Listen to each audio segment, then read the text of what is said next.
Labdien! Sveiki! Ja es nemaldos, apmēram mēnesi atpakaļ Renārs Liepiņš mūs ar Andri izaicināja. Izaicināja pieveikt alus pudeli. Te jūs redzat nākošos, kurus es izaicinu pieveikt alus pudeli. Viņš arī apgalvoja, ka ja mēs to nespēsim izdarīt, mēs viņam būsim parādā 1 kasti alus. Nav problēma nopirkt Renāram kasti alus. Problēma Bet. ir kaut kur citur. Mēs papētījām viņa video un atklājas ļoti interesanti fakti. Kaudze ar pārsteidzošiem atklājumiem. Palieciet kopā ar mums un kopīgi mēs rekonstruēsim notikumus.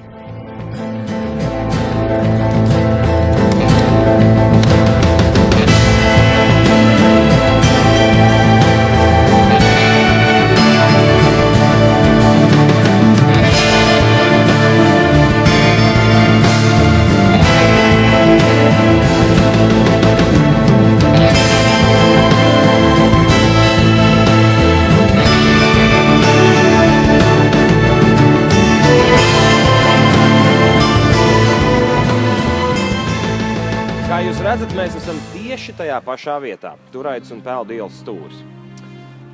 Tā pati baltā starta līnija. Ja jūs prātojat, kāpēc es esmu sažmiecis savas kājas kopā, tāpēc, ka neliels pārsteigums. Šeit vēl joprojām ir Renāra pretinieks. Nemainīgā pozīcijā. Apinītis stiprais. Visstiprākais alus kāds iespējams. Andri, kurš šeit ir problēma? Problēma noteikti nav tajā, kad starts ir apzīmēts balta līnija. Viss ir kārtībā. Tik tālu viss ir labi. Problēma nav tajā, ka Renārs veic diezgan patizlas iesildīšanās kustības. Tas arī viss ir ok. Bet problēma ir tajā, ka starta signāls netika dots.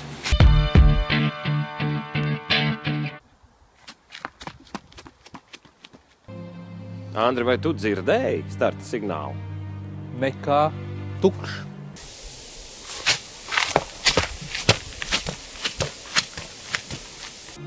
Ja nu vienīgs virbulis tālumā iečevinājās. Ļoti tālu.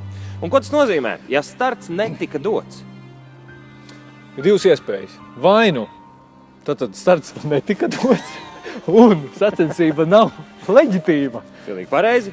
Vai arī tas ir bijis falšs starts, par ko Renāri tu vari tikt arī diskvalificēts. Līdz ar to ir tikai saprotams, ka pēc Apinītis vēl joprojām atrodas savā starta pozīcijā. Tieši tā. Bet tas ir tikai sākums. Tie ir ziediņi. Apmēram šajā vietā Renārs pacēla rokas gaisā kā īsts uzvarētājs. Jautājums, kāpēc viņš to darīja? Un jautājums ir vietā, jo, lai cik mēs rūpīgi nemeklētu visā apkārtnē finiša līniju, viņu atrast neizdevās. Finiša karoks arī nav. Vai ir kāds tiesnesis, kurš ir fiksējis to, ka sacensība ir beigusies? Nav. Līdz ar Ko mēs varam spriest? sacensības nav noslēgušās. Viņas pat nav sākušās. Un Apinīti nav pamats uzskatīt par pieveiktu. Un varētu jau mēs pievērt acis uz visām šīm nepilnībām. Nēsošo starta signālu, finiša līniju un, protams, mājas trases priekšrocībām. Ja vien mēs nepieķertu labu, jauku cilvēku ļoti nelietīgā darbībā. es pat nebaidīšos teikt, ka Latvijas sporta vēsturē nekas tāds nav pieredzēts. Ir vienlaicīgi skumji un vienlaikus nepatīkami. Skatāmies.